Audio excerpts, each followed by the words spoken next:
ये सवाल है नीट 2024 का। A light ray enter through right angle prism at point P with the angle of incident 30 degree as shown in figure. It travel through the prism parallel to its base BC and emerges along the face AC. The refractive index of the prism। तो हमें क्या find out करना है यहाँ पे refractive index. तो सबसे पहले यहाँ पर सपोज यहाँ पे क्या पड़ा एयर है और इधर इसका जो रिफ्रैक्टिव इंडेक्स मान लेते हैं न्यू।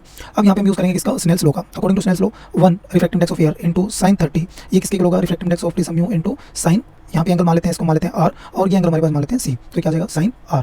तो यहाँ से हमारे पास sin 30 वैल्यू कितनी होती है 1/2 और किसके होगा म्यू इनटू sin r। अब हमें r की वैल्यू पता नहीं है कितनी है। अब यहाँ पे हम यूज करेंगे इक्वेशन ऑफ प्रिज्म का। तो a जो है हमारे पास किसके होता है r प्लस c के इक्वल।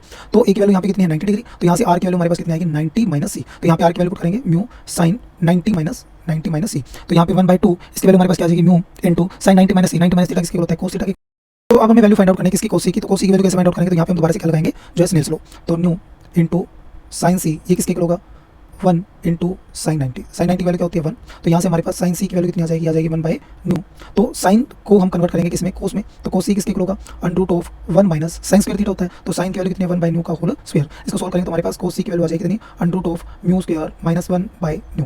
तो इसकी वैल्यू यहाँ पे पुट करेंगे तो 1/2 is equal to mu into cos c की वैल्यू पुट करेंगे √μ स्क्वायर माइनस 1/न्यू। तो इसे कैंसिल आउट। अब हम करेंगे क्या स्क्वायरिंग ऑन बोथ साइड। तो यहाँ से हमारे पास 1/4 is equal to mu square minus 1। इसको फर्दर सोल्व करें तो न्यू स्क्वायर की वैल्यू हमारे पास कितनी आएगी 5/4। तो न्यू की वैल्यू क्या जाएगी इसको बोथ साइड क्या ले लेंगे √। तो यहाँ पे हमारे पास प्लस और माइनस में वैल्यू आएगी लेकिन यहाँ पर जो रिफ्रैक्टिव इंडेक्स होता है वो क्या होता है पॉजिटिव। तो हमारा जो आंसर यहाँ पे आएगा कितना आएगा √5/2। तो हमारा जो यहाँ पे ऑप्शन नंबर 2 जो है क्या हो जाएगा राइट हो जाएगा।